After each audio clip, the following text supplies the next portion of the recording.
me which way to go before I throw my man out the door. Okay, hold on a second, Keisha.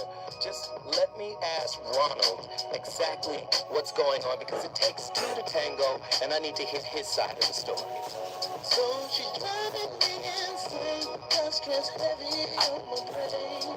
She keeps playing silly games, and I'm about to bring the pain. We seem to fuss and fight every day and every night. Please give some advice so we can see the light. See the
We don't want to talk about anybody's individual experiences of it unless it's an experience that is affected by colorism in the way that you guys are comfortable with it. Colorism also happens on the other end. When I talk about the internalized racism and how lighter skinned voices, they don't get heard, they don't get pushed out there within the Black community, that I get eye rolls, I get, people, there's a reaction to that is very negative and not welcoming. And I'm not in the business of denying people their lived experiences, like who am I?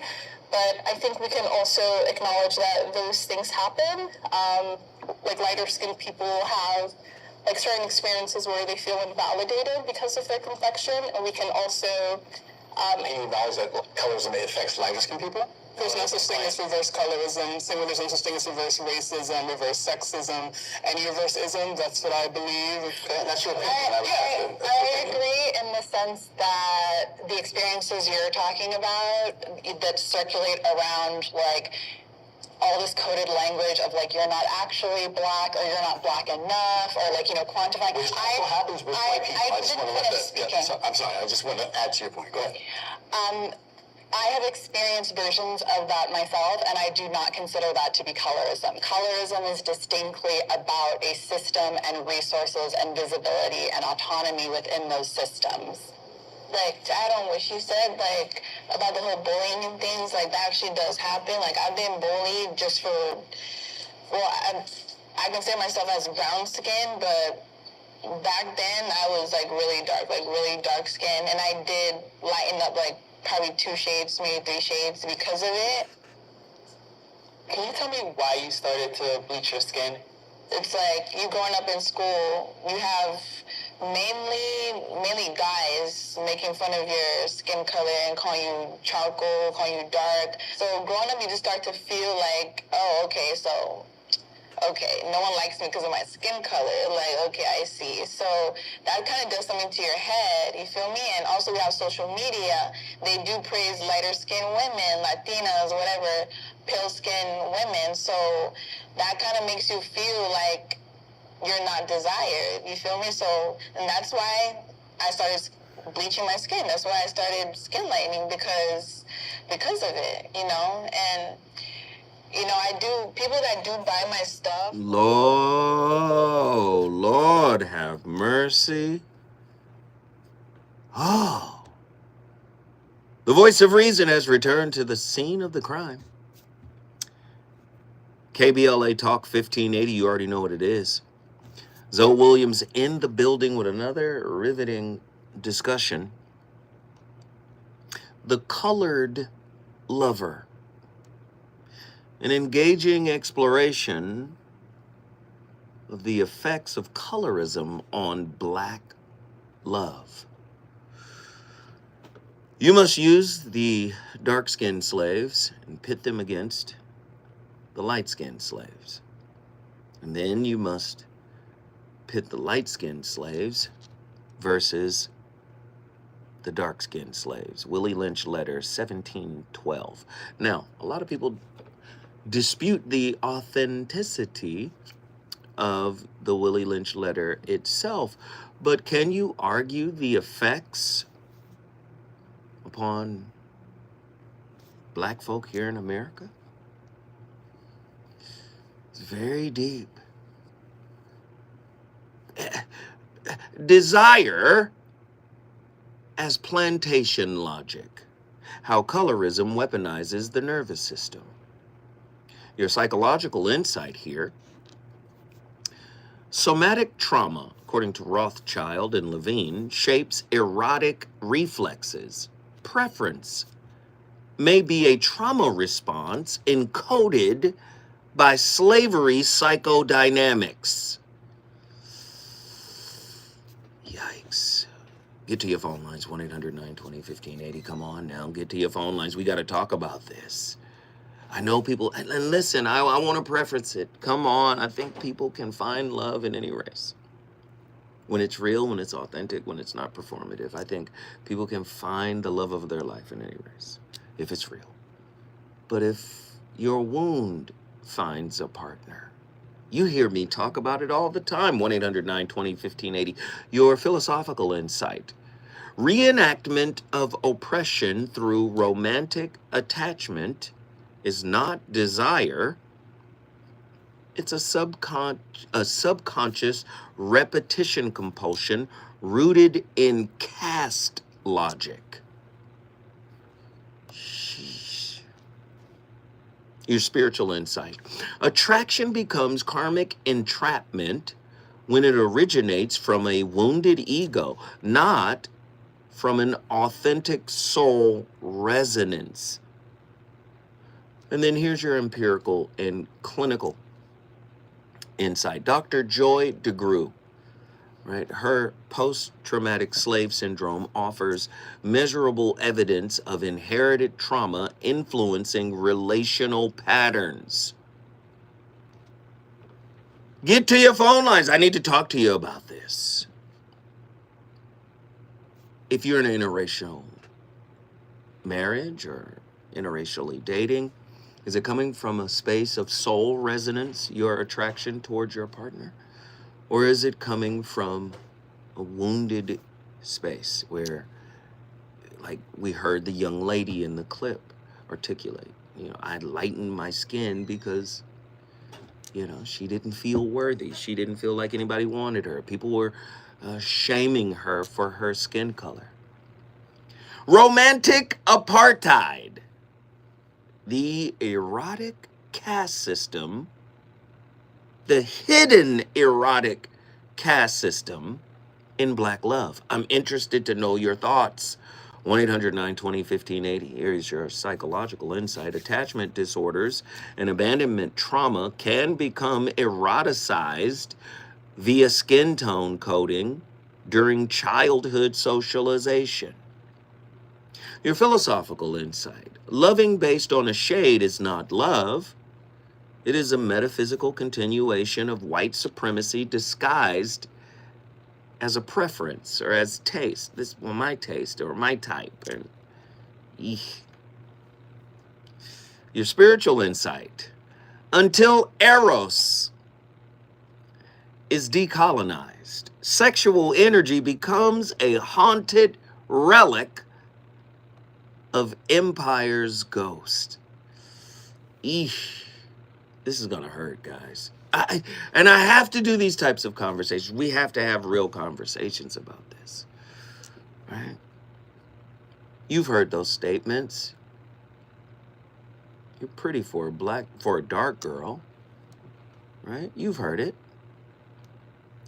Here's your empirical and clinical insight. Studies, Hill, Keith, and Thompson, show lighter skin correlates to more favorable treatment in employment, romance, and education, confirming caste-based desirability. The fetish of light, how white supremacy hijacked the black libido. Fetishization of light skin, interracial dating, and racism, black beauty standards, sexual colonialism. Here's your psychological insight, 1-800-920-1580. This is crazy.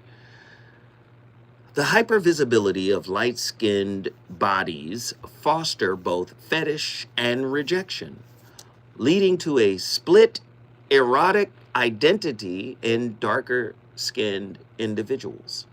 Your philosophical insight, the erotic gaze, when filtered through colonial programming, ceases to see being and sees only value signaling.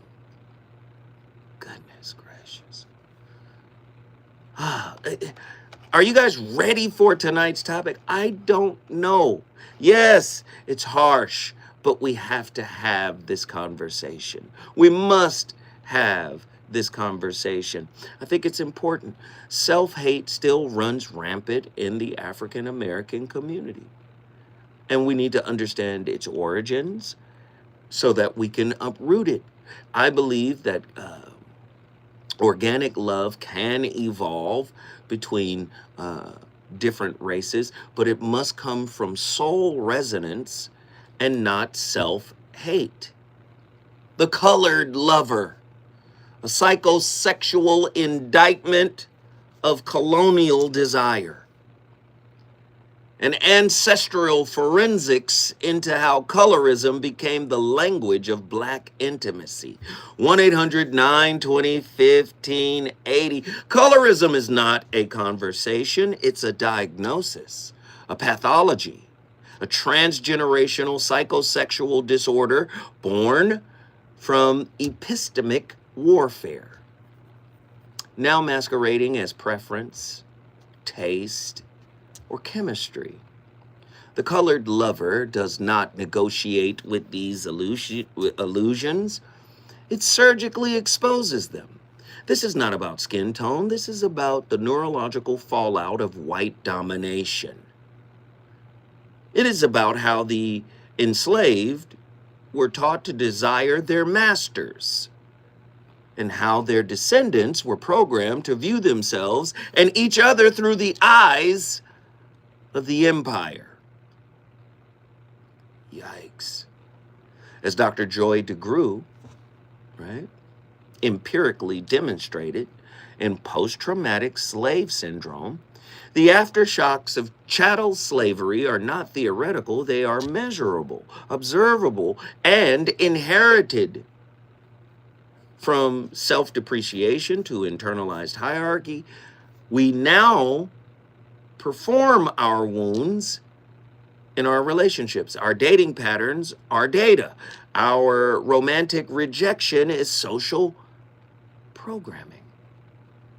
We swipe left on our own lineage and call it love. Colorism is not simply cultural, it is clinical. The child who watched their dark-skinned mother suffer may unconsciously seek protection in proximity to whiteness. The son told, or the daughter told, right? You're cute for a dark-skinned boy or girl. Internalizes that beauty must come with an asterisk. And the nervous system, as Babette Rothschild and Peter Levine confirm, remembers every racialized stimulus, mapping trauma into a reflex. The plantation now lives inside the pleasure center. According to Dr. Tommy J. Curry, in his book, The Man Not, the black body is not only criminalized, it is erotically pathologized. Black men are simultaneously desired and demonized, right? Black women are hypersexualized and systemically disqualified from romantic protection unless they approximate whiteness. In both cases, desire is dictated, not chosen. There is no type. There is no training. And that training was perfected. The disputed but allegorically true Willie Lynch letter outlined the blueprint. Divide the enslaved not only by gender and age, but by skin shade. Turn melanin into a hierarchy. Ooh. Make desire an algorithm of power. The logic didn't die, it digitized. The plantation now lives in our swipes, our screens, our subconscious.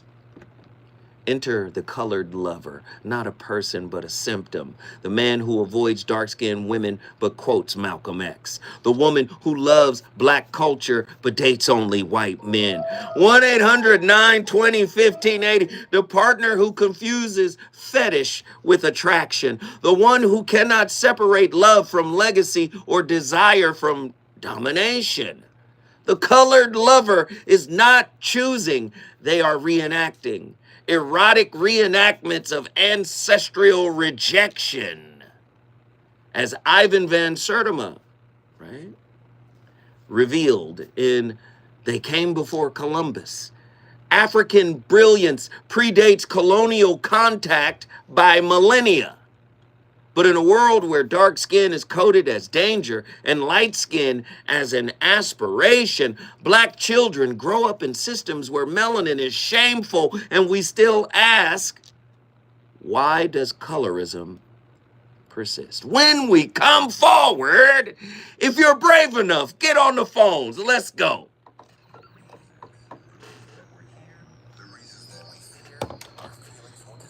Woo.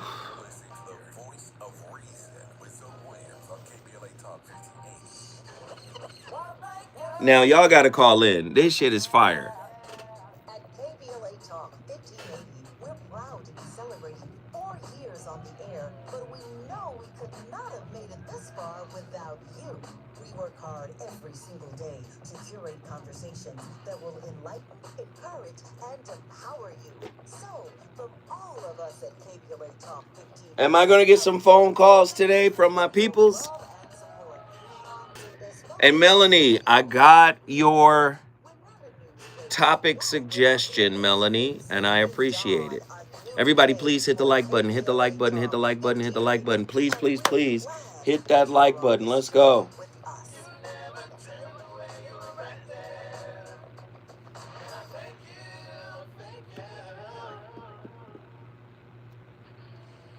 This is the story of the one. As a lineman, he does whatever it takes to keep the power on in his community. And he wants a partner like Granger.com who just stop by. Granger, for the ones. We got one caller on the line. Who else? Stomach issues again? Who else wants to call? I need y'all to call in. 1-800-920-1580. We should talk about it. I thought it was my stomach. People often do, but any of these symptoms could mean having a condition called exocrine pancreatic insufficiency, or EPI. With EPI, the pancreas doesn't release enough enzymes to break down food, but EPI is manageable. Use the symptom checker on identifyepi.com. My brother. That's identifyepi.com. Sponsored by KBLA Talk 1580. We've got a lot to talk about. KBLA Talk 1580, connecting you with services and solutions. The Los Angeles Regional Food Bank is on a mission to fight hunger and provide nutritious food to those in need across our community. They partner with federal, state, and local programs advocating for better policies and funding for critical hunger relief programs like Cal Fresh, the Emergency Food Assistance Program. Hit that like button. 36 people. Listen. The food bank works with coalitions and local representatives. Only 25 likes. Get those likes up. Where's our roll call? Where are the cities? I see LBC. I see Houston. You talked to Dr. Mark Goulston? Yes, he passed 2 years ago, 3 years ago. Yeah. 3030 to volunteer or find a food bank near you.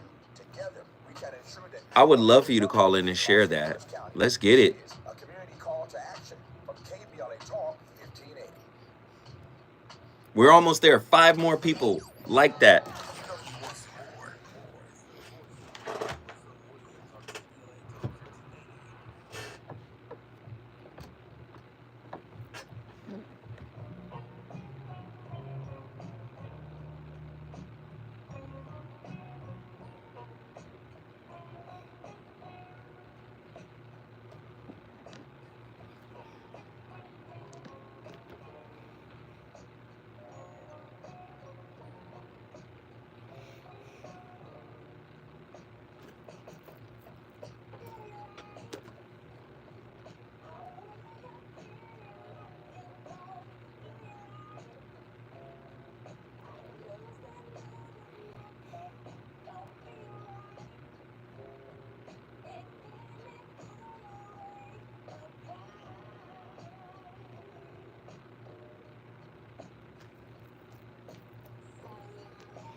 Dr. Wilson, your theory to me seems to infer some innate behavior on the part of a human being because they are, quote, black or white.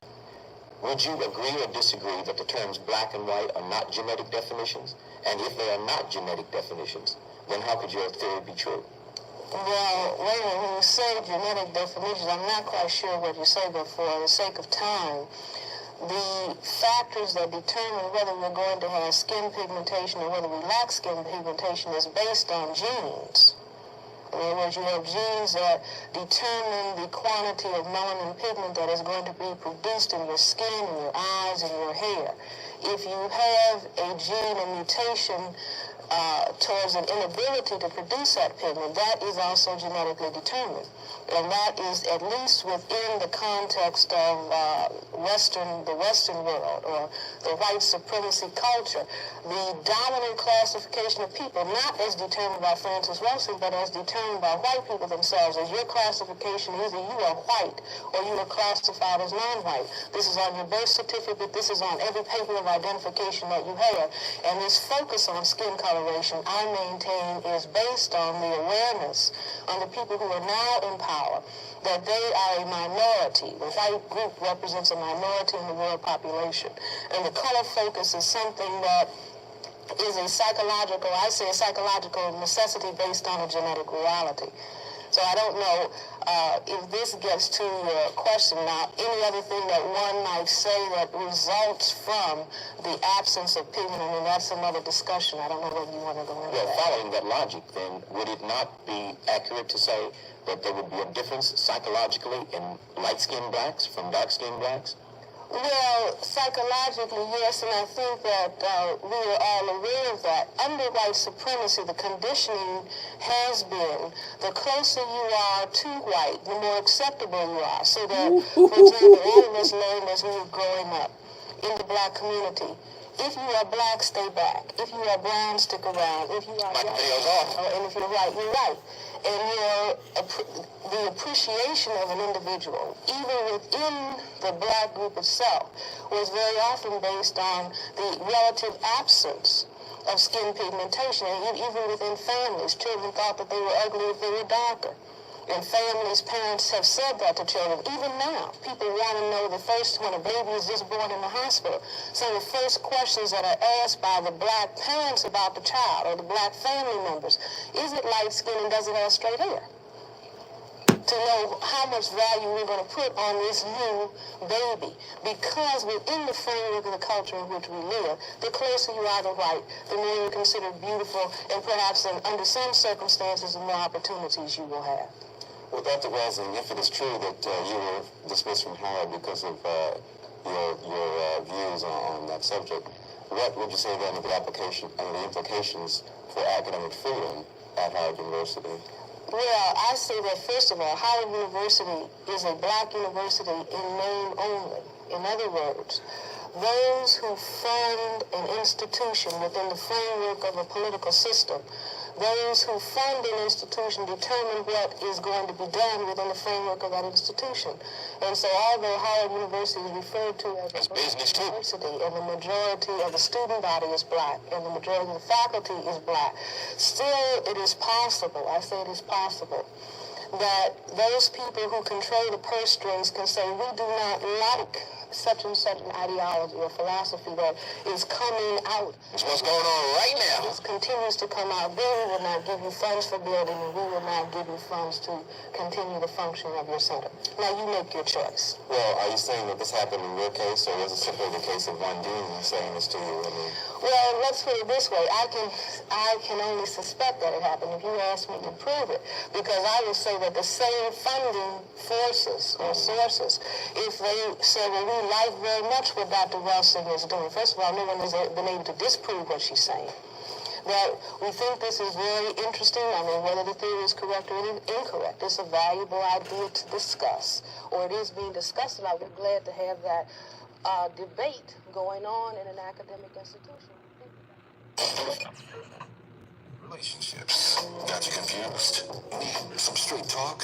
This is where you get the unfiltered truth about love, relationships, and everything in between. He breaks down relationship dynamics with no-nonsense wisdom and practical advice. Tackling the questions you're afraid to ask. Hey yo, The answers hey yo. you need to hear. You're inside the voice If of there were yourself ever a with show us y'all needed to on call KBLA in, this Talk is the 58. one.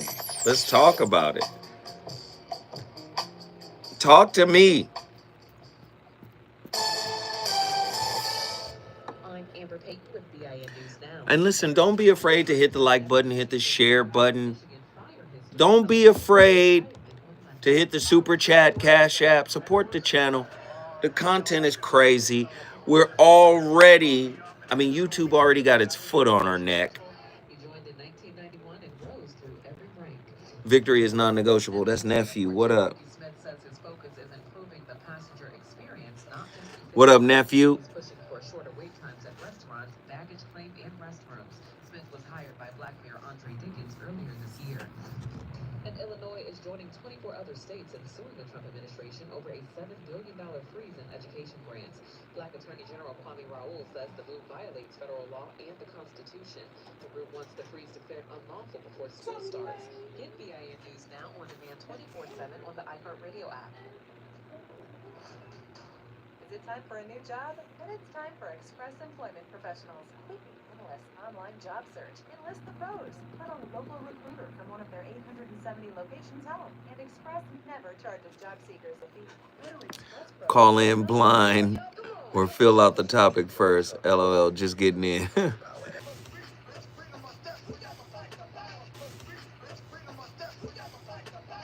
First off, so I love this angle. This is perfect. This low key should be a series. Low key. Somebody told me that I think it should be a series. before I got on the air. It was like, man, you should stretch this out. 100%. I think you should, because we talk about colorism and all that, just the dynamics of groups. That's the key. You know what I'm saying? Like, I know we talk about the attachment styles and all that, which is necessary, but like the whole colorism piece, though, That's a big piece. that's huge. Yeah. And I think you need to revisit the zodiac. The Zodiac. Only reason why I say that is because Dr. Shalonda was here earlier. Yeah. Pre-recording with Miles. Yeah. And I wished her happy birthday, belated birthday. It's her birthday? It was like a couple weeks ago. Oh, A damn. couple weeks ago. So I saw her just happy belated birthday. And then in the midst of her, she would just, what's your zodiac sign? And I was just like, I told her I'm Libra/Scorpio, right? And then she was like, do you feel, one or the other? And I was like, when I was younger, I felt more Libra, but now as I'm getting older, I'm feeling more Scorpio. Right. The Libra balances me out, right? Yeah. And she was like, well, it's good that you recognize your Scorpio energy. And I don't know how true I am by saying this. I'm speaking from a stereotypical. Right. And I was just like, yeah. You know, I know the Scorpio be wanting to come out, wanting to unleash and stuff like that, but the Libra side of me, you know, try to keep me balanced with it. So she was just, you know, acknowledging, like, you know, that's great that you, even as an adult, recognize those energies and whatnot. Because what she said, and it made me think about you, she was like, yeah, you're 40 years old and whatnot, but you know, you could be spiritually a 4-year-old. When she said that shit, I was like, This nigga here. Exactly. so, you know, I was just like, hey, man, you might want to tap into the zodiac again. We should. I'm with it. I was thinking about it like last week. I was like, a Zodiac show would It's be been a cool. minute since you've done it. It has been a minute. Lloyd Strayhorn and them cats. Hey, man, don't make me bring Lloyd back up in here. I'm just saying. I'll bring Lloyd right back up in here. /free. Never miss out on great candidates with Zipper. KBLA Talk 1580. We've got a lot to talk about. KBLA Talk 1580, connecting you with services and solutions. Worried about eviction? You have rights, and Stay Housed LA can help. Stay Housed LA. Gemini versus everybody, boy, it would be crazy. And local service providers. From Lancaster to Long Beach, we're here to help you with tenant education workshops, legal clinics, free legal services for eligible tenants, and online resources about tenant protection laws. Don't face eviction alone. Call our hotline at 1-888-694-0040. That's 1-888-694-0040. Or visit stayhousedla.org. Stay Housed LA, keeping Los Angeles residents in their homes. Stay Housed LA, your rights, your home, our community. This is a community call to action from KBLA Talk 1580. Hey there, Los Angeles. This is James Lexington. All right, here we go. Editor of Los Angeles News Observer. I'm going to the phone lines. African American communities of Los Angeles will buckle up because we got this keep you in training. Stay in the know and never miss a beat with our free weekly publications conveniently available near you. Or hop on a digital wave and become an exclusive subscriber at OGNSC.com. Don't forget to join the party on Instagram and Twitter at OGNSCINC for behind the scenes access. I could bring back Joanna. No more FOMO. That would be crazy, too. Connected and empowered together. Here we go. This is KBLA Talk 1580. Talk radio with music to your ears. We're unapologetically progressive. KBLA Talk 1580. You're listening to the voice of reason, with no William. Only on KBLA Talk 1580.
So I would ask your audience, if they are watching, I would ask them to close their eyes, and I'm going to walk you through a guided imagery.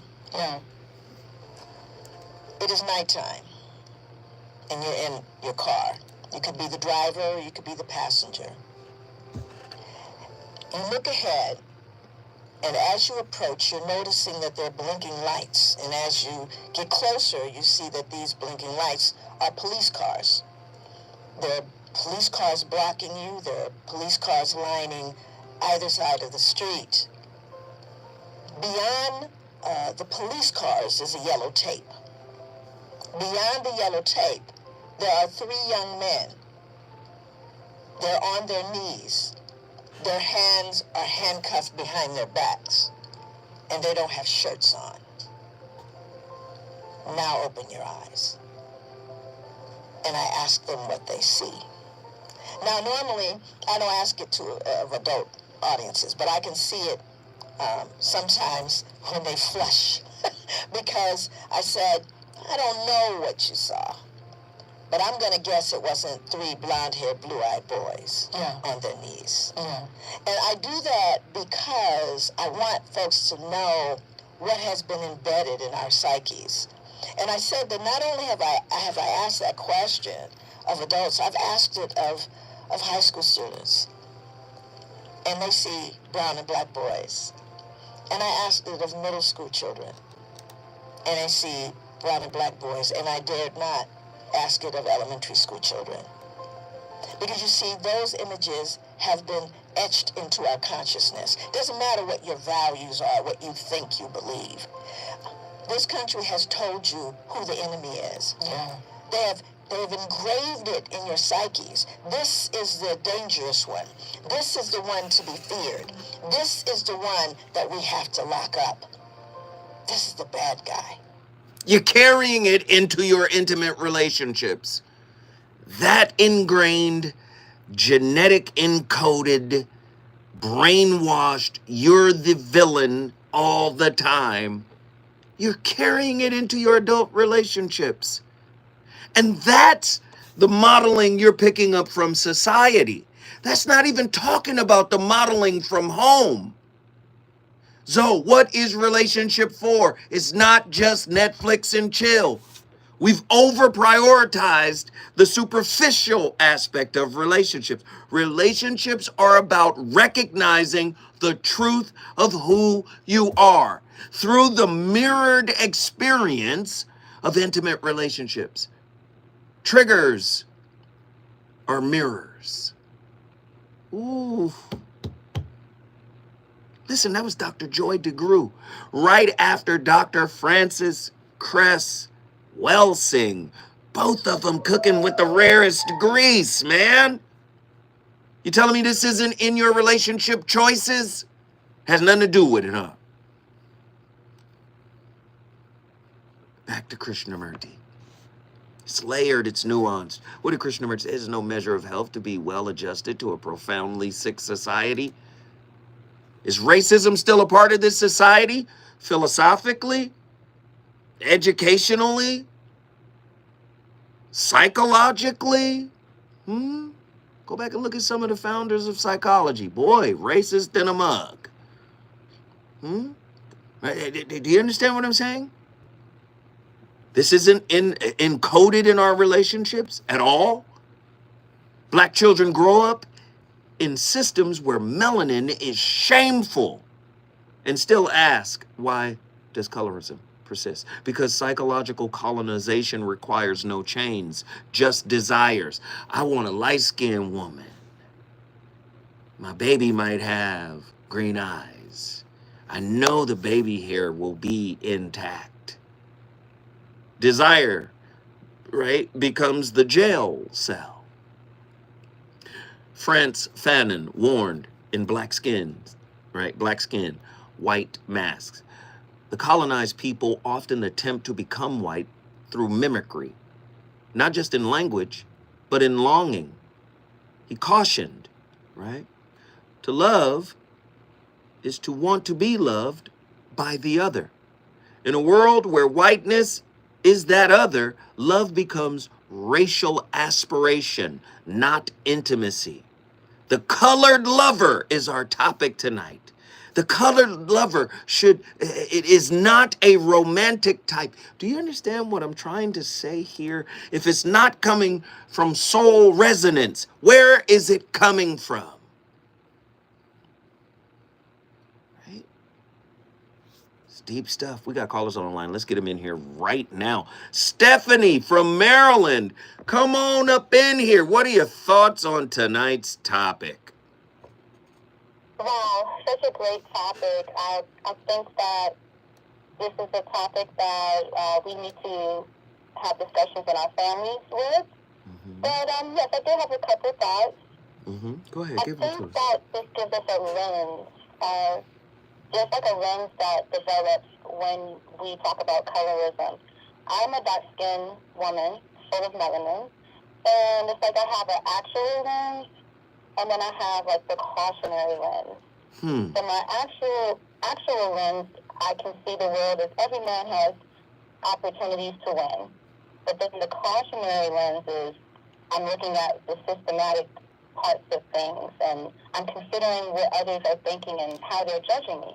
And so as a dark-skinned woman or child, I grew up hearing I was beautiful, that I was smart, but I never heard that I was pretty.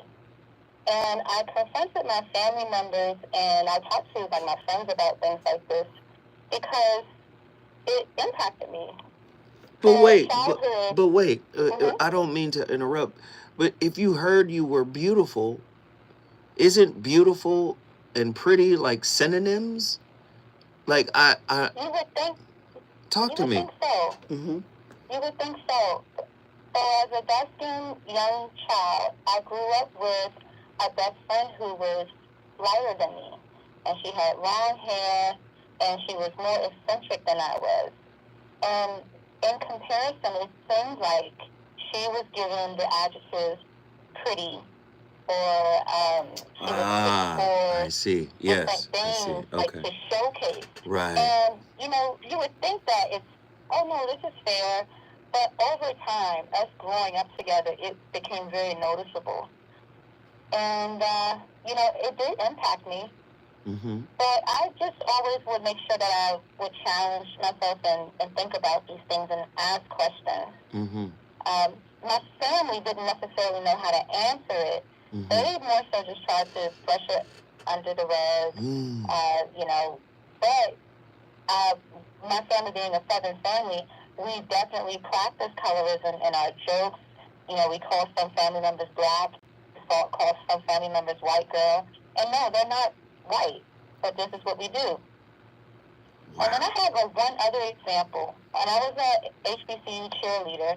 I guess I'll refrain what school it was. But at an HBCU black school, I tried out for cheerleading, and then there was another young lady who was dark-skinned, similar frame, and she was also just as good as me. And the thing is, later on, we both discovered that we both had the same thoughts at the tryout. We looked at each other, and we thought, they're not going to pick both of us. Wow. And this is a black squad, because as a dark-skinned girl, especially at that point, I'm like 18, I know how things go systematically. Yes, you're all welcome to try out, but a black squad is only going to choose so many dark-skinned girls. Wow. And, this is just, 2004? And, we actually both made the squad, but the thing is, we talked about it, and, because we both had this, we looked at each other, and it's crazy that we had the same exact thought. So let me just say, you guys were shocked that you both made the squad, and actually disproved, because you guys felt like they're going to only take one of us. They can't take both of us, but then they wound up and took both of you. So you were shocked, right? Yes, and she grew up in Texas, and I grew up in Maryland. So for both of us to grow up in different places and come to the same school that we went to, but still have the same thought process, that was very intriguing. No, it's interesting. It's interesting. Was it a lot of light-skinned girls on the team already? My engineer is intrigued by your conversation. He's got questions. He was like, were there a lot of light-skinned girls on the team as well?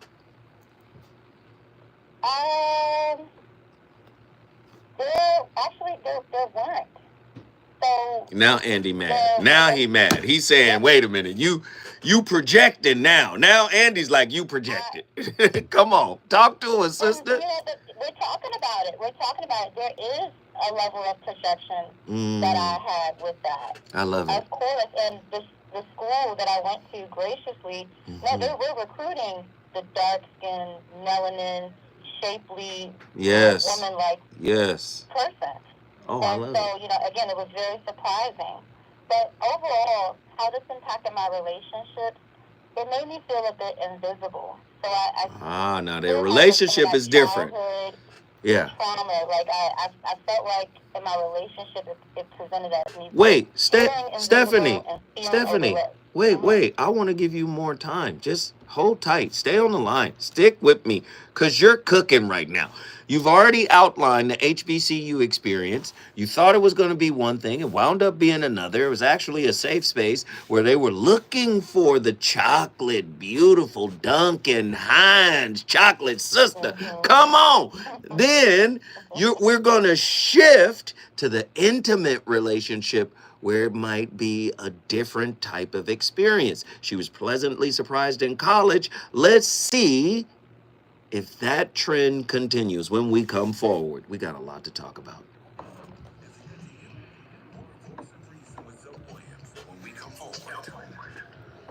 Hey, this good. The Hey, saddest part, Andy in here wilding. The saddest part, Stephanie, if you listening, you know what I'm saying? But the saddest part is even at an HBCU, Right. you would think off the rip it's a safe space. These are your people. But it might not be. You already thinking Yeah. that because I'm a darker pigmentation amongst your own people though. Yeah. That's probably the sad part. Yeah. But I appreciate the fact that she talked about it. There's a lot of projection going on. But once again, the upbringing leads to the projection. Yeah.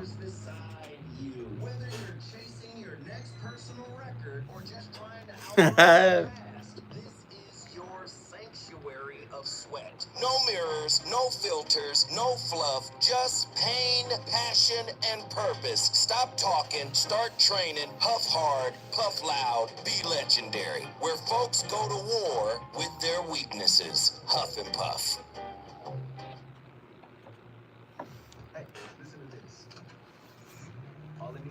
Hey, call in. Come on. What you waiting on? Call in. What up, Diamond Blue?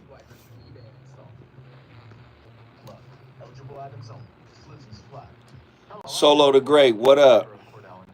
Divorce is complicated, especially when your small business or professional practice is involved. At Cordell & Cordell, we understand that these assets raise unique valuation and allocation issues. For 35 years, we've helped doctors, lawyers, and small business owners navigate divorce with confidence. Call us at Cordell & Cordell. Let me tell you, I understand on a personal level, your business is much more than a job. It's your legacy. 1455 Breezy, San Diego. CordellCordell.com. Our California Crusader newspaper would like to thank all of our subscribers for their support throughout the years, proudly serving the South Los Angeles and South Bay areas for more than 40 years. The California Crusader is a... You know you want some more. You know you want some more. It's the voice of reason with Zoe Williams on KBLA Talk 1580.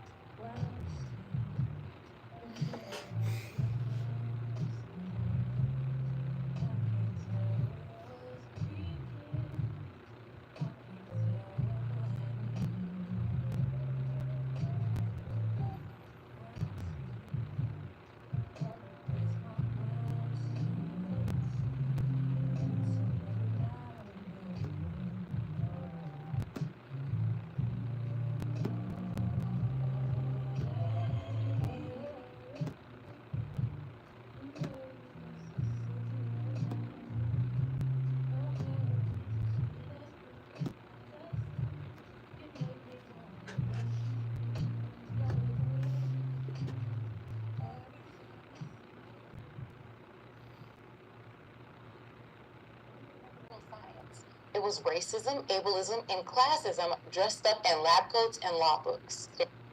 Sterilized children, jailed the disabled, banned people from being seen in public just for how they looked. That's not dystopian fiction. That was real life in America. They called it science. They called it public decency. Eugenics and ugly laws weren't just policies. They were tools of erasure. And the same beliefs behind them, they show up today. In our politics, in our public spaces, and yes, even in your TikTok feed. Let's break down how these systems worked and why we have to keep talking about them. At its core, eugenics is the idea that we can improve humanity by controlling who gets to have children. It started in the 1800s when Francis Galton, inspired by his cousin Charles Darwin, decided some people were more fit than others. Thus, Charles Davenport took this even further. He created the Eugenics Record Office, where scientists tracked people they labeled feeble-minded, immoral, or unfit. And it takes an even darker turn. Over 60,000 people. Unfit? Like you're an unfit human. Who makes that? Okay, go ahead, finish. Immoral or unfit. And it takes an even darker turn. Over 60,000 people, often poor, disabled, black, indigenous, or immigrants, were forcibly sterilized, often without even knowing. Elaine Riddick, a black woman from North Carolina, was sterilized at just 14 years old after she had been assaulted. She found out years later she had been permanently prevented from having children without consent. She's not alone. Thousands of stories like hers exist, all in the name of improving society. And while eugenics worked through surgeries and laws, ugly laws controlled public space. Starting in the late 1800s, cities like Chicago, Denver, and San Francisco passed ugly laws, making it illegal for people with visible disabilities. Wow, we got the big, beautiful bill now. If you had missing limbs, facial differences, or other physical disabilities, you could be fined, arrested, or harassed simply for being seen. Wait. So while eugenics tried to erase Pause it people again. from future generations, An ugly ticket? You get a ticket for being disfigured? And it's called the ugly law? And then fast forward to today, 2025, we got the big beautiful bill, which is still ugly. Hey man, go ahead, let it finish. illegal for people with visible disabilities to appear in public. If you had missing limbs, facial differences, or other physical disabilities, you could be fined, arrested, or harassed simply for being seen. So while eugenics tried to erase people from future generations, ugly laws tried to erase them from public view. Both systems were built on the same fear that disability, difference, and poverty made society weaker or impure. Both targeted the same groups: disabled people, poor people, people of color. Fast forward to today, these ideas haven't disappeared. On social media, people casually toss around the word eugenics. Some think it's just a thing. Others confuse genetic research with eugenics entirely. Bottom line, eugenics and ugly laws were about erasing people who didn't fit a narrow mold of perfection. One sterilized them, the other hid them. Their legacy still affects how we treat disability, poverty, and race today, from public policy to online discourse. In the name of Sweet Baby Ray's barbecue sauce, what is going on? This is what the Great Murti meant. Krishnahurti, it is no measure of health to be fully or well adjusted to a profoundly sick society. Insane people creating legislation, ugly laws. Let's get Stephanie back in here from Maryland. Stephanie, my mind is blown right now. So, you had a good experience in college, correct? Well, I've had some good experiences, some bad. But I'm saying, in general, you were accepted there. You made the team, the cheerleader squad, with another sister that is also Duncan Hines chocolatey goodness, which surprised the both of you, right? So now, tell me about the intimate relationship side. What was your experience as a voluptuous devil's cake beauty? Come on. What was that experience like?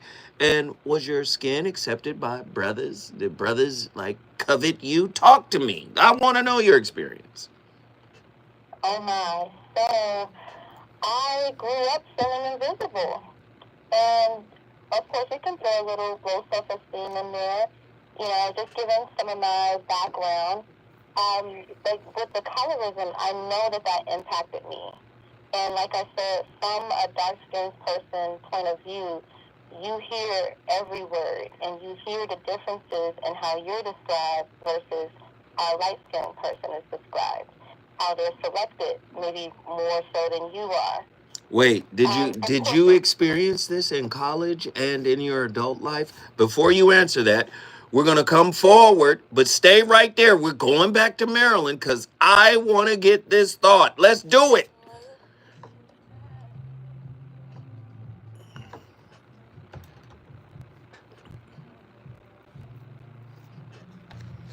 That's a hell of a video headline. Yeah. Thank you.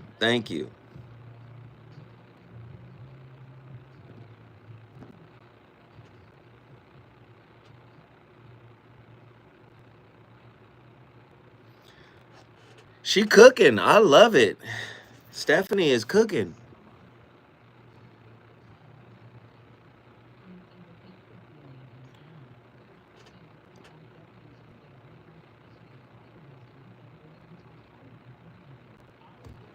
We are delicious, aren't we? It's crazy. Yeah, I love chocolate sisters for sure. I mean, I love sisters in general. Light skinned sisters. Let me tell you something. I've dated all of them. Light skin, mocha, chocolate.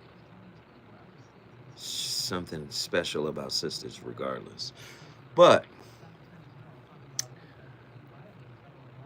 this one light skinned girl. See, I was about to call her white. Freudian slip. This one light skinned girl said something that really disturbed me. And I really didn't like it. Right? It really bothered me.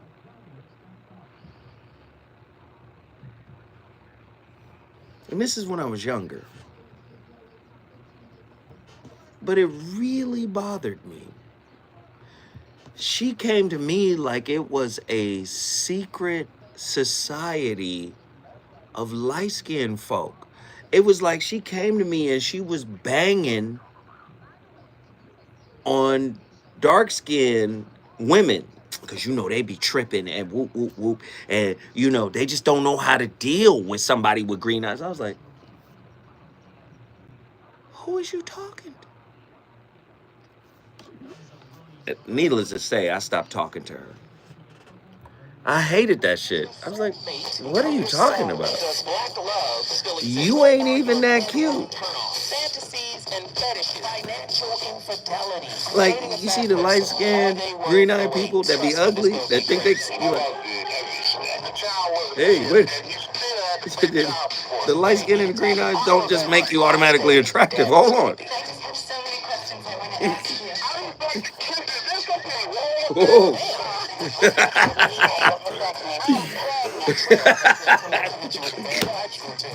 Hey.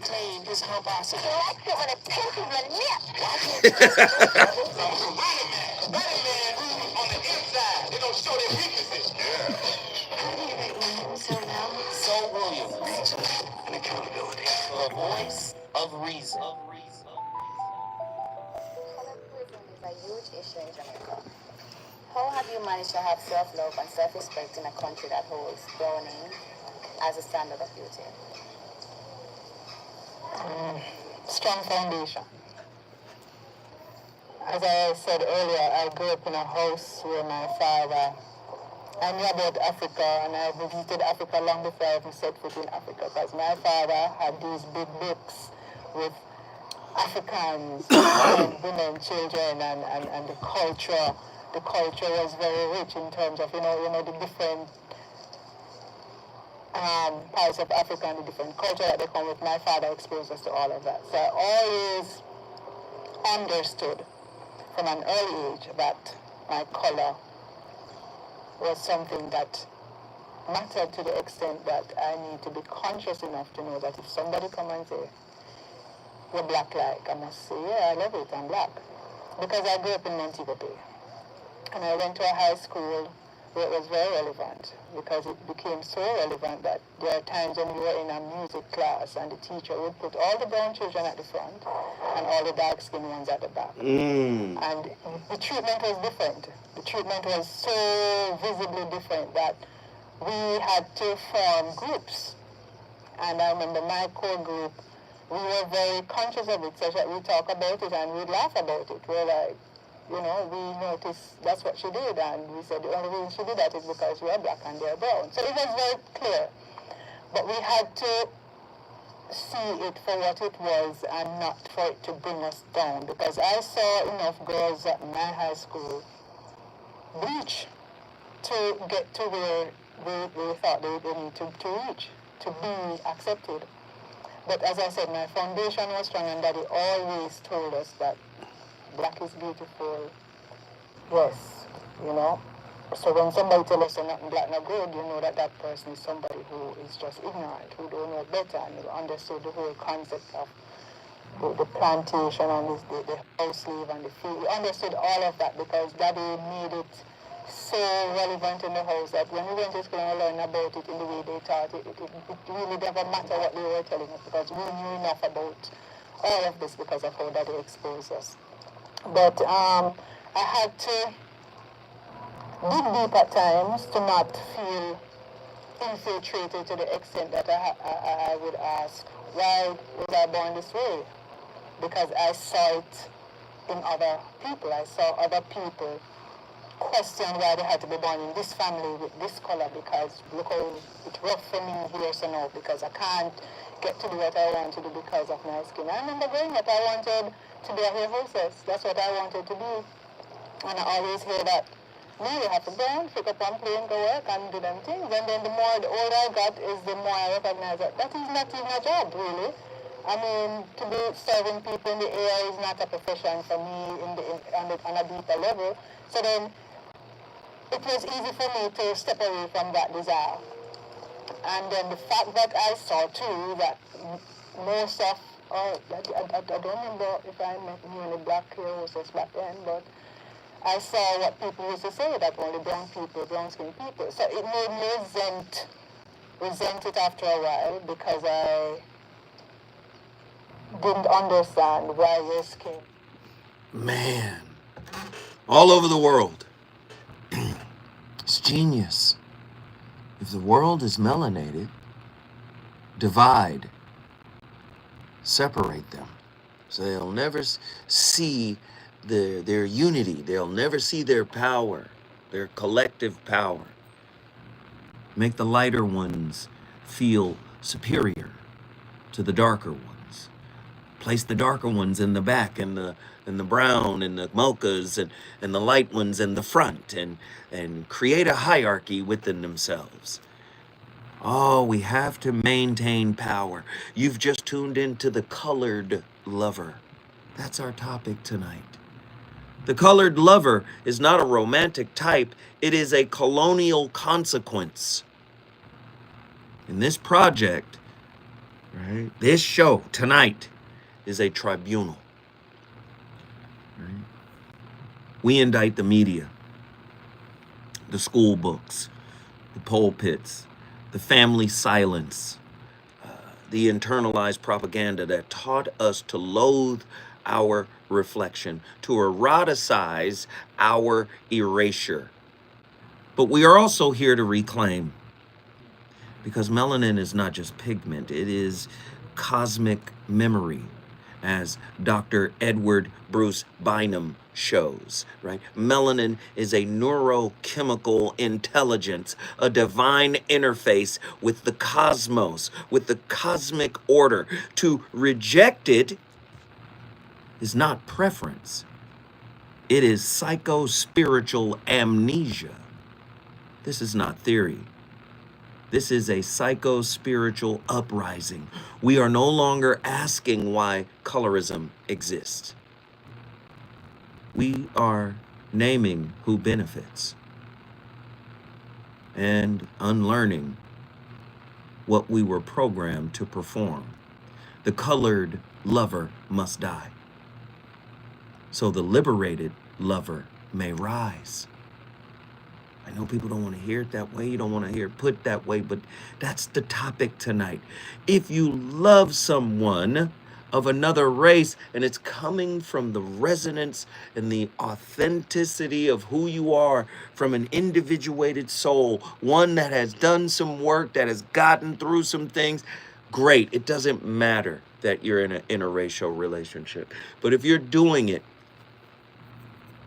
out of self-hate. Who you talking about, Zoe? What was the quarterback's name that used to play for the Washington Redskins that had his wife, RG3, and he got on his little situation and tried to go after a sister?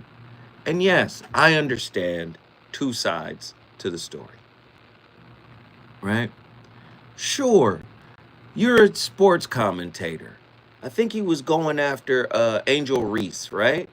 Sure, you're a sports commentator. And just like, say, Stephen A. Smith, your job is to ridicule, critique, praise, criticize, whatever. But the fact that you had your white wife in that frame not only left your wife unprotected, but you kind of pulled her into some. Don't tell me the man called her a monkey. He didn't call her a monkey. No, that's alleged. I can't believe it. Truemonger says he called her a monkey? Not coming out of a black man's mouth. He didn't do that. He didn't say that. Okay, cool. But do you understand what I'm saying? Like, you live in a racially charged society. Why would you put your wife in the frame? Like, what message are you trying to send? You already know we live in a trauma porn society where anything that's drama, anything that's a mess, they're going to run with it. And whether you did it on purpose or whatever, they're going to frame it the way they wanted to frame it. Like, gosh, it's just a lot in this toxic whirlwind of a society that we live.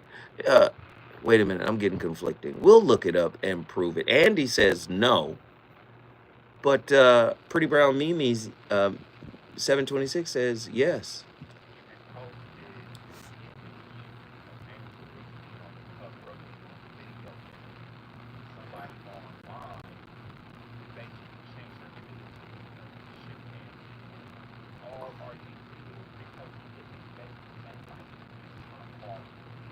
Oh, so he said it was uncalled for. Great.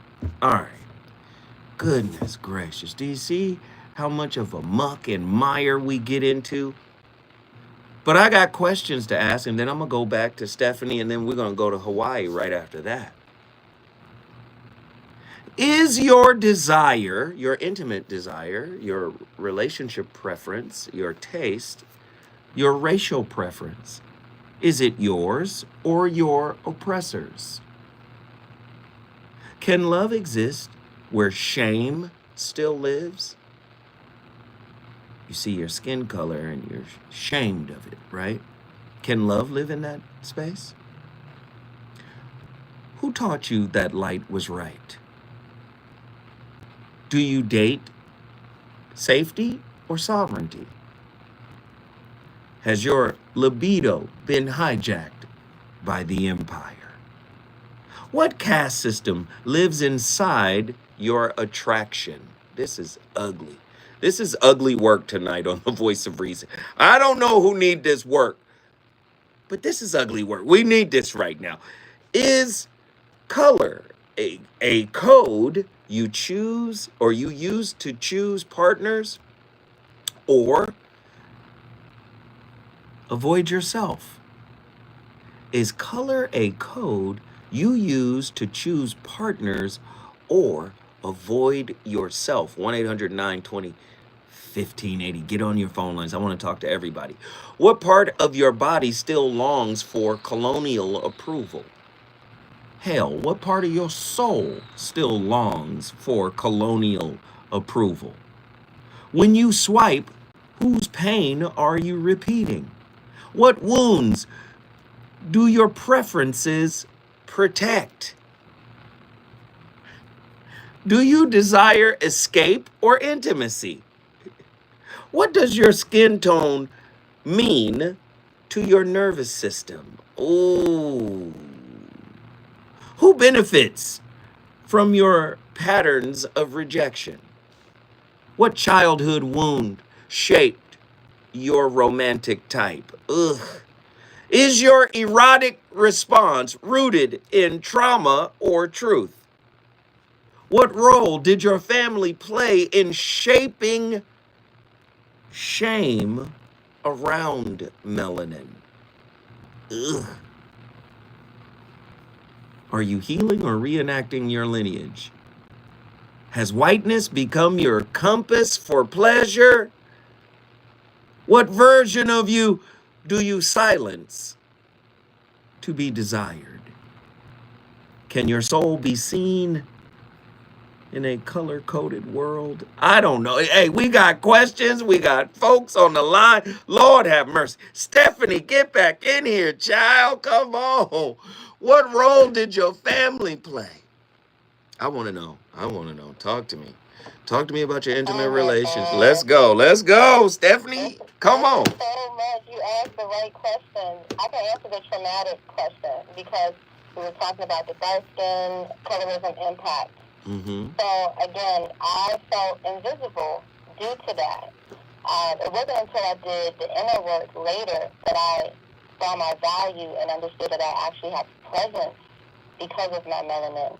But the thing is, in intimate relationships, I was attracted to people that saw me as invisible or basically ignored me. And so that was very, very huge revelation because it's like, oh my gosh. No, it gets even deeper though. It gets even deeper. Yeah. So you attracted people that treated you as if you were invisible, correct? Correct. Why did you attract people that treated you as if you were invisible? Let's see if you're tapped in. Let's see. Well, because I interpreted my experience as a child as being invisible. Let's go. Let's go. Did you want to be invisible is the question. Oh, no. Definitely not. Let's go deeper. Talk to me. You said your experiences. This is big, yes. You said your experiences, right? As a child. Talk to me about those experiences. Let's unpack them. Well, yeah. I mean, I was very active as far as like creativity and things like that. I imagined that I would be more sociable, and that's what I had desired. But I wasn't. I was very shy when I was young. Right. But I think what you're really telling us is at home, you're loved, accepted, right? Uh-huh. In the school place, maybe not so much, right? Yeah. Then did you internalize some of the feelings that were coming to you from schoolmates, classmates? Do you understand what I'm saying?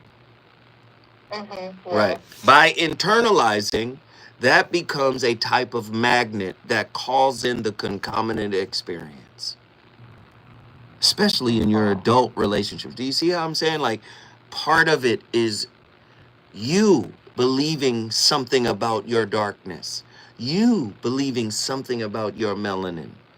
That's what I'm trying to get you to see, right? Because guess what? If you're in a space of I love me regardless, my mama loved me, my daddy loved me, my brothers and sisters, they love me, and they taught me to love me. I'm accepting of me, damn, regardless of what the hell anybody else got to say. If you stepped into those school environments with that mindset, how they thought about you and their prejudice or their ignorance would bounce right off.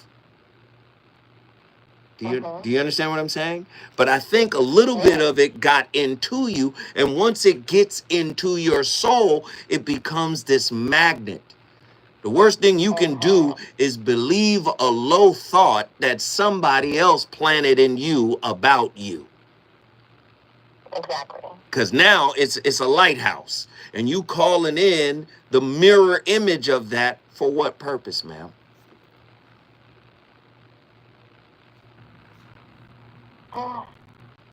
To heal it, to see it, to embrace it and go, oh, wow, I do think this about me. That's why I said, did you really want to be seen? Or was there portions of you that actually believed you deserved to be invisible?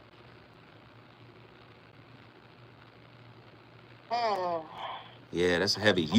Wait, hold on. Marinate. When we come forward, we going back to Maryland because she cooking right now.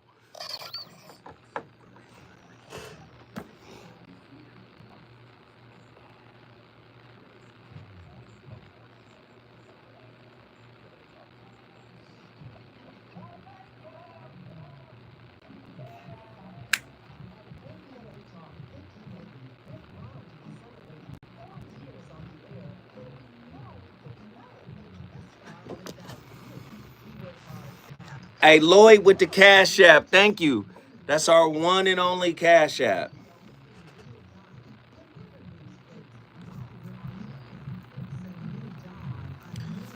Thank you, Lloyd, for the Cash App. Can everybody say thank you to Lloyd and John Gilbreth? Because John Gilbreth is our one and only super chat. For topics this powerful, this riveting, hell, we should Cash App and super chat for Stephanie. Because Stephanie is on here being reeled in a mug. God dang, Stephanie in here laying it flat.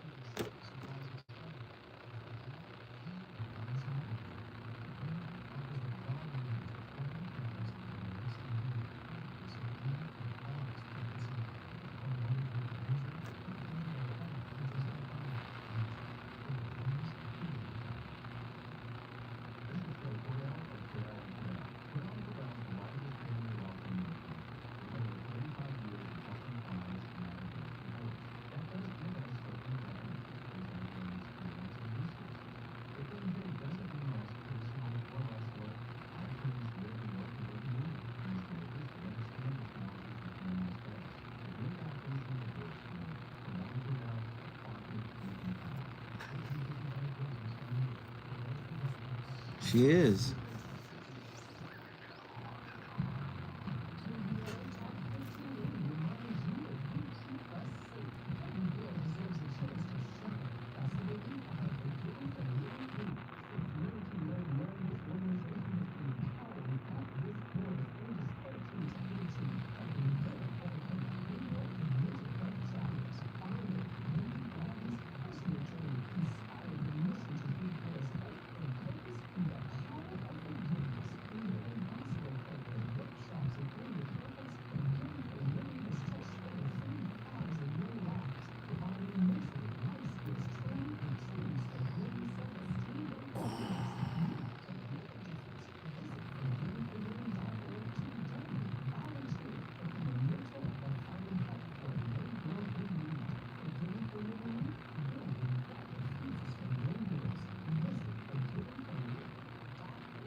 Hey, wait. Hold on, Andy. Hold on.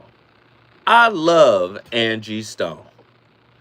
But the flames around this topic, the flames are, they say the Grizzlies are leaving Yellowstone because there is some seismic activity, some volcanic activity in that caldera up there. There's flames, there's magma in the chamber in this show. I think we need Kendrick, the Black of the Berry. I think we need that energy to match the flames that Sister Stephanie is actually lighting up this show with, man. She's on absolute fire, and I think we got to change the energy. We're too laid back right now. We need some amped up. Okay, wait, there it is. Let's go.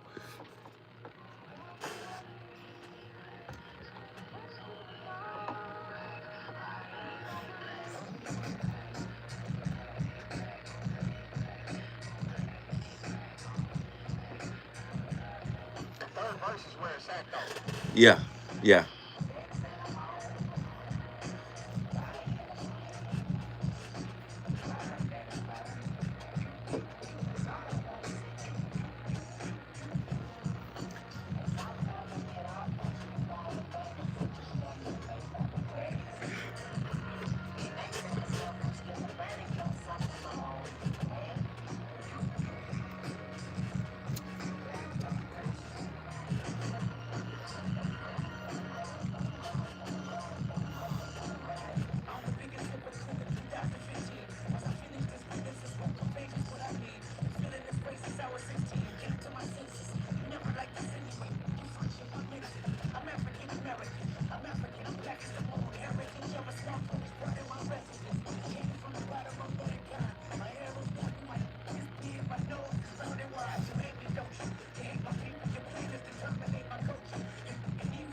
says Kevin Hart is not welcome in Egypt.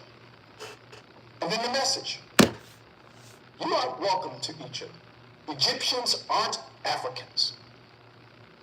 We're the real builders of the civilization, no one else. The Afrocentric is just a lie. They're liars.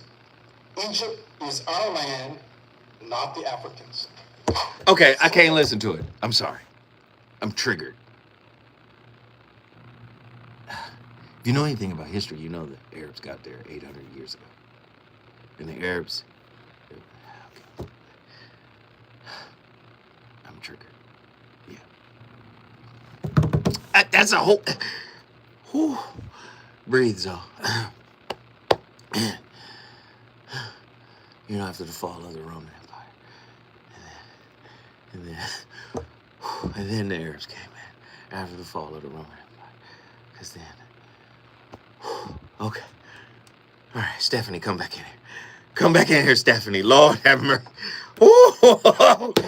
Oh, Jesus. Now they go... Jesus, send help. Jesus, help us, man. Okay, Stephanie. You were explaining your experience and, people treating you a certain kind of way because of your skin tone. But I will ask this question. At what point did you say to yourself, I am gorgeous, I am beautiful? When did you change the internal narrative? I think it began at the beginning of my cheer career, which was in high school. Mm-hmm. Because I had always done serious types of sports, playing the piano, violin, martial arts. Mm-hmm. But then I wanted to do something totally opposite, say like cheerleading. And so I started to, I guess that was the beginning of me learning to see myself as beautiful. Mm-hmm. But again, just the beginning. It took a long time.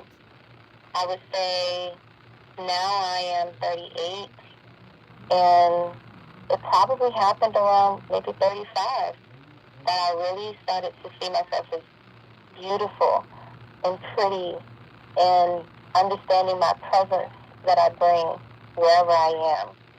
And it took inner work, not just isolation, but I would say pursuing the things that I like, my hobbies, working out for sure. It's a big deal, I would say, for me to work out. But yeah, it was only until I really, really focused in on myself and didn't allow anyone to distract me loving myself that I discovered through self-love my true value. But again, it took a long time, a lot of trials and error.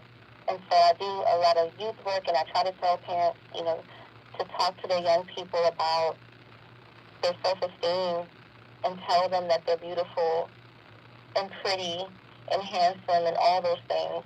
Well, let me just say this. Let me just say this, sister girl. You have lightened up my life with your darkness, sweetheart. You beautiful to me. You understand? You have lightened it up, child. You have lightened it up. I am so appreciative of your call. This is your first call into the show, so I'm going to say this. Guess what you just did? Oxen Hill into the building. Come on, Lay. If you want to bring your city in the building, all you got to do is call me at 1-800-920-1580 when we come forward. The Big Island.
Ooh.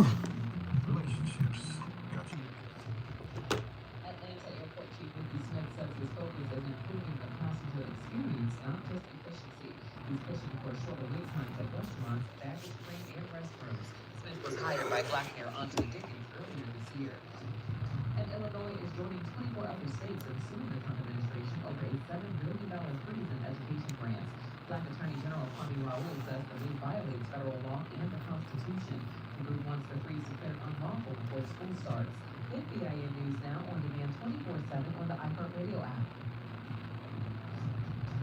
Is your concrete cracking? Is your uneven walkway dangerous?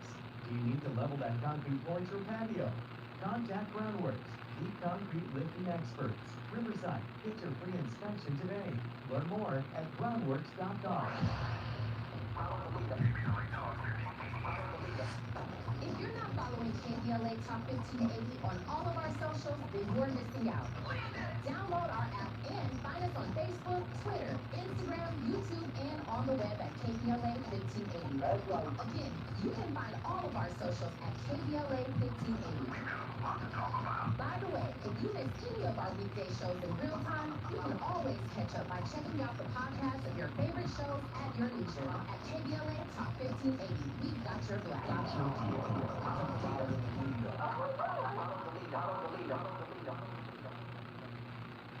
Attorney advertising. Prior results do not guarantee future outcomes. Founded in Los Angeles in 1986, litigation powerhouse Quinn Emanuel has deep roots in the Los Angeles community. Since 2007, we have litigated some of the largest fires on the West Coast. We are proud to be the only AmLaw 100 firm in the country to represent wildfire victims, giving affected individuals, families, and businesses the same focus and individualized attention we devote to our Fortune 500 clients. PTI Consulting has repeatedly recognized Quinn Emanuel as among the 4 law firms in-house counsel least led to opposing any litigation, and we are often deemed the most feared. And after securing over $80 billion for our clients in various matters firm-wide, we understand why. If you have been affected by the recent wildfires in Altadena and the Palisades and would like to discuss your situation further, please contact wildfire support at quinemanuel.com or call us at 213-443-3050. Quinn Emanuel is proud to sponsor Conversation Live Altadena Rising with James Farr on KBLA Talk 1580. Attorney advertising. Prior results do not guarantee future outcomes. You're not. It's the sound of your life. Perfect. Rhythms of the world you created. But every time you drive out to it gets drowned out. Life sounds pretty great. Don't let a buzz ruin it. Buzz driving is drunk driving. Don't drive buzz. A message from Mid-City Gas Council.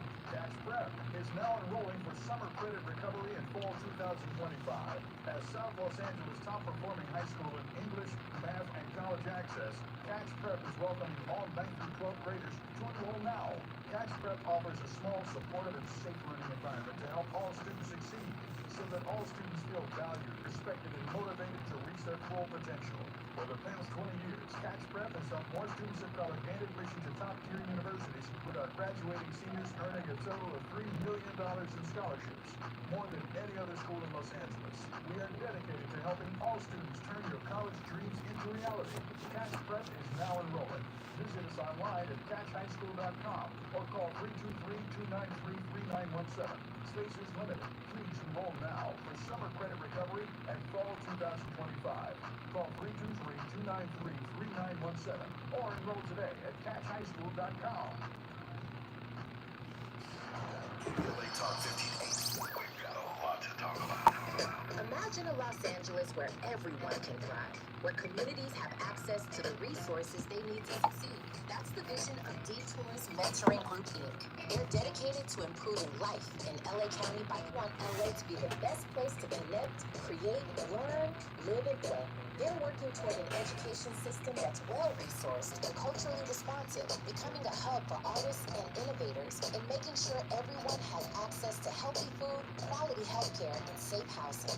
It's about building a future where we all have the chance to succeed. We invite you to learn more about their mission and get involved with Detours Mentoring Group, Inc. This is a community call to action from KBLA Talk 1580.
chemical, biochemical, meaning it's a living thing.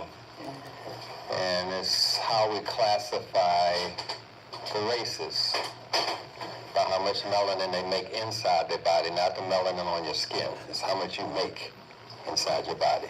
And we make the most melanin. Melanin is in your muscles, it's in your bones, it's in your nervous system and your digestive system. And it's the brain cell of cells in your body. It's the brain of all the cells in your body. And it keeps them all synchronized. It's like synchronizing the watch or something. It keeps everything coordinated, the kidneys, the lungs, the liver, everything has a cycle, and melanin keeps those cycles in order. The more melanin you have, the more intelligent you are. The more melanin you have, the more psychic you are. The more melanin you have, the more human you are. That's how we classify human beings, by how much melanin they have. And black people are classified the highest on the scale of human beings. We are number 6, and the Europeans are number 1. They have the least amount. We have the most amount. So that makes us more in tune with nature, in tune with God, as you were. Wait, pause that.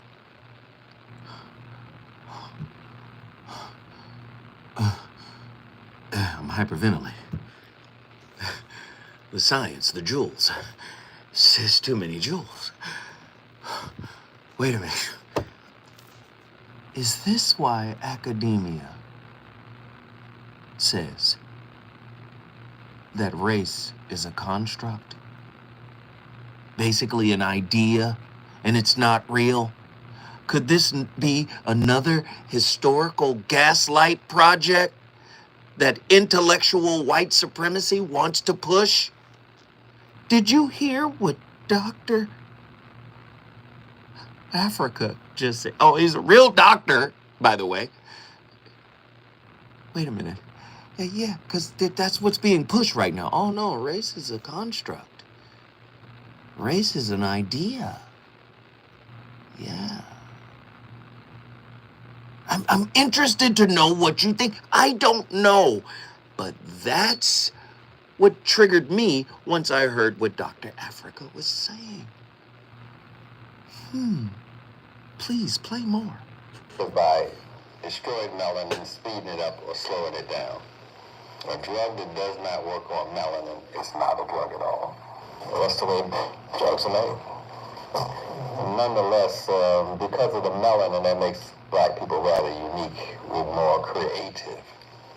We're more scientific. We're more human. And drugs destroy it, basically. Be the drug crack cocaine, or the oral drugs called nicotine, or cannabinol, marijuana. Those are drugs. We just don't know what drugs are because we've been miseducated. As Carter G. Woodson said, we are totally miseducated in science, biology, chemistry, social science, history. We are miseducated, and that's very unfortunate. So we don't really know that much about ourselves or the world. So to study melanin is to study yourself and the world and how it works. Man, if you think racism and slavery ended with the Emancipation Proclamation in Juneteenth in 1865, listen, if you think it's over, oh no, if any of what Dr. Africa is saying is true, they have to stay in survival mode in your presence while you're tap dancing and entertaining. Oh my God. We got to dilute it. What if melanin is not a pigment, but a portal? Does the blackness you reject outside mirror the mystery you reject within? What might melanin remember that whiteness cannot decode? Is your intimacy entangled with entropy, selecting safety over soul? I need to know, could melanin be the cosmic record keeper your ego avoids? Let me get this caller here. John, Mountain View, man. What are your thoughts, bro? What are your thoughts, man? Greetings and blessings, chat. I hope I can be heard this evening. Yes, you can. Again, greetings and blessings to all. First off, let me start with an apology. Mm-hmm. And it has something to do with the diaspora I live in between black men and women. Mm-hmm. As a leader, I apologize for not being the leader I needed to be to you. Beautiful. Come on, I'm with you. But at the same time,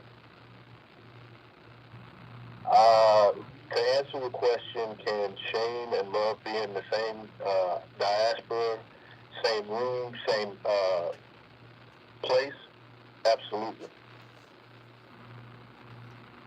Question is, will you be able to endure the shame that it needs to be brought upon yourself to love yourself and move forward? Short story. Here we go. Sisters of mine, I am your big brother. Your thought process tickles me, but I know you don't need to think this way. I am going to Jones on you until you finally get your head out of your fourth point. So much to the point you may fight me. In the auspices of you attacking me, trying to endure the layers of emotions on your chest like a 21-layer cake, trying to figure out what I am really trying to do to you. What I'm going to do while you swing your arms is extend my arm far enough for you not to touch me, but hold your head. What am I doing? In the midst of me not getting whooped by mom and dad, which is our gods, because if you touch me, I am subject to do anything I can and will do to you, which in most cases, I'm stronger than you. I can hurt you. But I'm not. Why? Because I love you.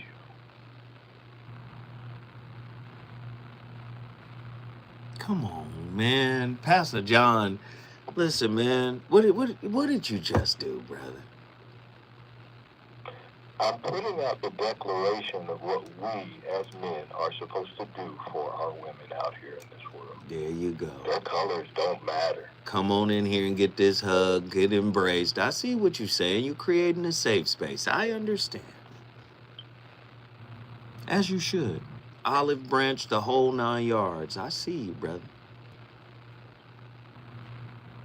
But don't come to the island acting a fool. We got lava holes. I knew you was gonna say. Hey man, guess what you just did, my friend? Mountain View's in the house. Love you all.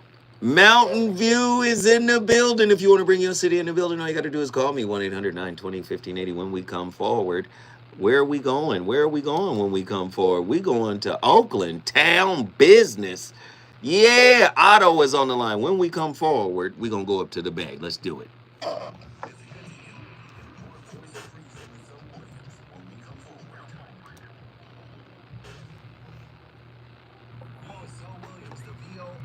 And I know you're tired of pretty gyms with pretty lies, where people seem to scroll more than they sweat. Well, it's time to level up. Welcome to Huff and Puff, where excuses die and champions rise. Smack dab at 1221 North La Brea on the corner of Fairview. This ain't a photo shoot, it's a battleground. Certified achievers in the game. Trainers who grind with you, not post pictures beside you. Whether you're chasing your next personal record or just trying to outrun your past, this is your sanctuary of sweat. No mirrors, no filters, no fluff, just pain, passion, and purpose. Stop talking, start training, huff hard, puff loud, be legendary. Where folks go to war with their weaknesses. Huff and Puff.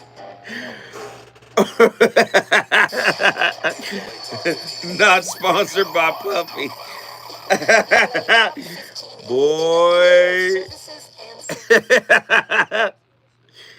Hey, that is comedy.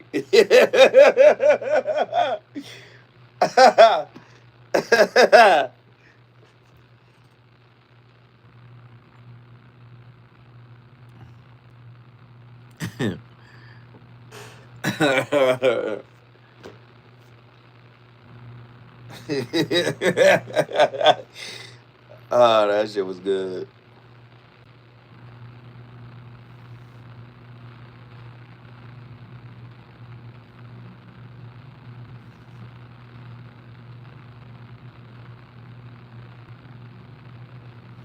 Maverick said, I'm loving the stream, bro. Appreciate you, Maverick. Oh, see, got deleted. Keep up the good work. He didn't say nothing bad, did he? Sup, Tyrone? I'm loving the stream, brother. Keep up the... Atala said no. What in the world? Who is Tyrone? Damn, he just got the name wrong. Atala said no. What the hell? Who the hell is Tyrone? God damn. What up, Captain T?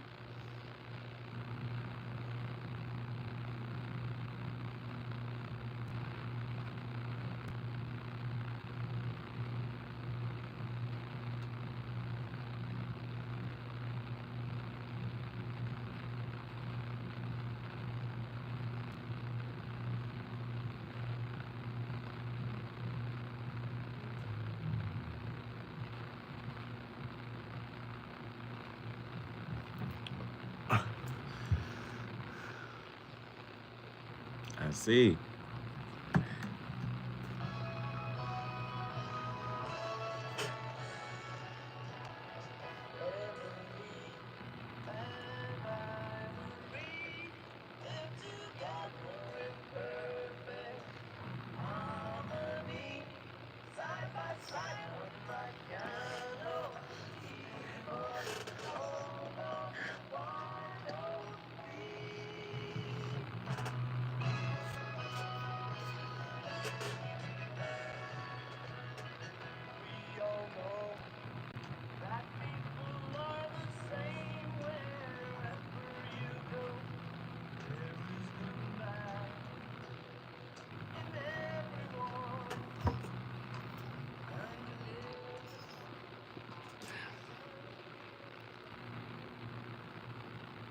I try not to go to Dia too much, but his model is very good for understanding difference between Africans and Europeans. We don't understand the depth of the spiritual difference. My mother Yoruba was very instrumental in understanding that this isn't just some surface, superficial cultural thing that distinguishes us from them. When you look historically at them, you see patterns. Those patterns don't change. They understand who they are. They understand what they're about, even if it's at a subconscious level, and they act accordingly. The same thing with us. The problem is we've been in their company, if you will, under their oppression for so long that we have lost that. They are who they are. And that's not going to... Mwalimu Baruti. Mwalimu Baruti at us now, because they'll give us larger crumbs now. We don't get that they're always going to be who they are. If somebody hates you, you can tell. You know, it's pretty obvious. I might not be able to prove that on paper. I might not be able to do an experiment to prove that. Brother Baruti in here cutting up. The fire is lit tonight. You ain't got to agree with nothing. We're using the Socratic method here. We're asking questions. We want to know. We're investigating. Where does this love come from? If it comes from a wound, will you enter a self-hating relationship in order to raise your self-esteem because the society taught you that your skin is ugly? Your skin is unattractive? Your skin is other? We got callers on the line. Otto, Town Business from Oakland. What are your thoughts on tonight's topic? Man, assalamu alaikum, bro. Appreciate you, Zoe. Walaikum assalam, brother. Just want to just thank you, man, for all the contributions you have made to my understanding and development and spirituality in my relationship with my wife. So, man, Aw, man. I've been rocking with you, man, for almost 10 years now, about 8 years. Thank you, brother. Thank you. Wow. Thank you. So I got your books, you know what I'm saying, and I just appreciate you writing. And, you know, I don't force them on nobody, you know what I'm saying. I just read them and keep them to myself. And if I'm a good reflection of your word, then they'll come and ask me, right? Right. Hey, man, I appreciate that. Town business for real. I can feel the Oakland in him, man. I feel it. Come on. Hey, man, we all Cali down, bro, you know what I'm saying? Exactly. 10-hour stretches of nothing but zones and autos, you know what I'm talking about? Come on. That's what it is. Yes. Let me get on the tip that I know me and you can appreciate. Dravidians. Yes. Thought. Yes. Hermes. Yes. These are all celebrations of darkness. Yes. You know what I'm saying? All celebrations of death. All celebration of the mother of black holes, of understanding, of Mother Nature. So this is a perspective that darkness was celebrated. Yes. In this era. Cali. Got to throw Cali in there, too. Yeah. Listen here, brother. I wasn't going to throw it in there because... Come on. People, you know, throw her up in there. Come on. That's why you my real ninja. Yes, sir. Facts on facts, bro. So yes. This is an era where darkness over hundreds of thousands of years was celebrated. Right. And so we look for the darkest women, we look for the darkest men, we look for the darkness of our spirituality, our mindset to go deeper, the shadow. Come on. The shadow work. Man, come on. This was all about, man, the real ninjas. You know what I'm saying? Right. And now we kind of like turn the page and give light some light. Right. No pun intended. You know what I mean? Right. And I think that the light skin kind of like came into the surface around the time where they painted Homeboy and Cousins as Jesus. You know what I'm saying? Right. So Cesare Borgia. Come on now. You know Come on, man. I don't want to get too nerdy for y'all. Hey, I'm right here with you. Hey, you throw me the alley-oop, I'll dunk it. Come on. So here we are, Aquarian age, and we doing Aquarian things. You know what I'm saying? On some mind control, manipulation type of things instead of letting people, you know what I'm saying, unfold as they understand their own God. But I think it's good. I think, you know, we had darkness as a celebration, and now we're giving the light a celebration because that's part of balance. Right. You know what I'm saying? But I don't limit. The reason why I started off with all those variations of nations that me and you talked about as far as religions is that it's not something just in sync with black people from slavery. Right.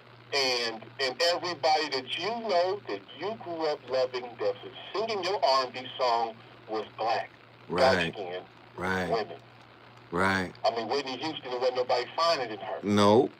Finer than frog hair. Finer than frog hair, man. So I don't know where these women get that we wanted, you know what I'm saying, something that always looked like Foxy Brown. That's a lie. Right. That's a lie. Right. You got that from black exploitation. Ooh. Our heroes and our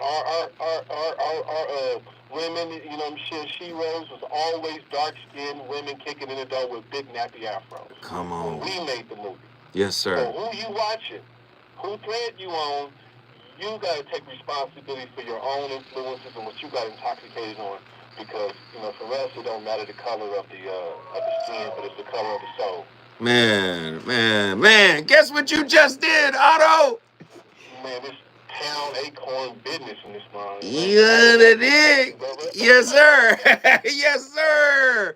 Hey, man, we've been on fire all night, man. Melanin is not pigment; it is prime intelligence.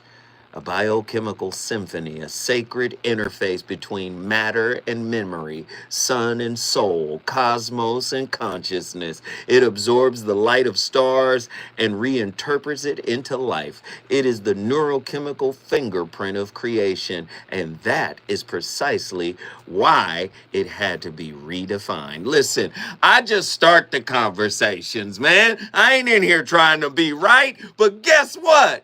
You can go do some research and see if I was, at least in the ballpark. I'll be back tomorrow with another slapper. You already know what it is, the VOR. Let's get it.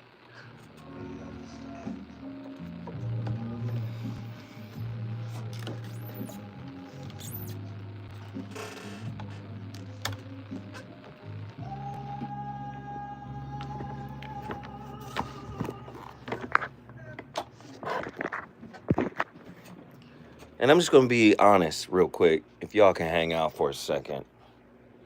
Be honest.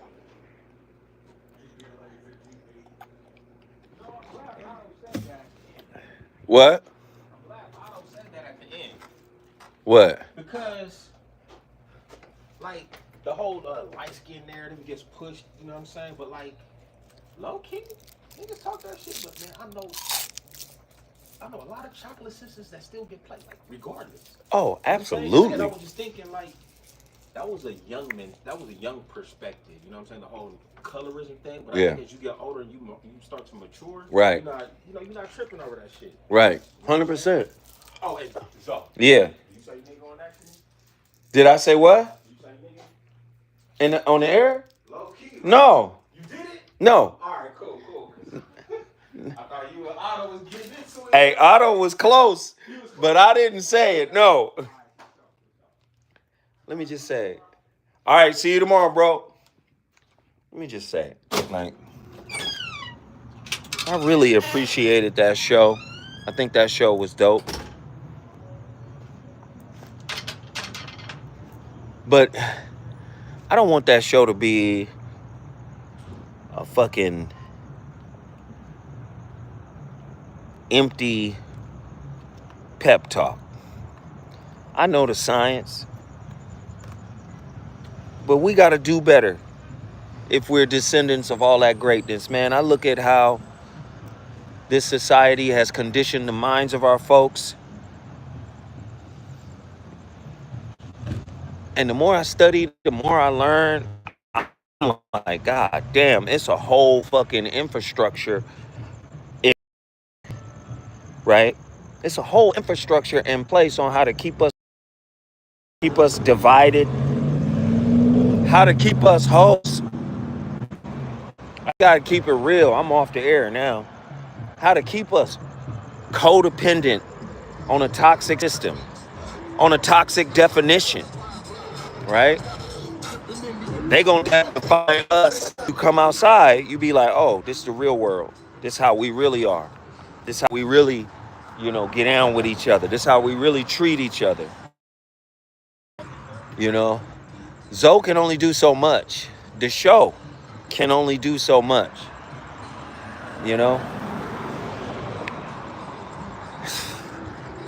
Motherfucker take advantage of you, be same color as you. Motherfucker manipulate you, gaslight you, lie to you. Same color as you. Shit.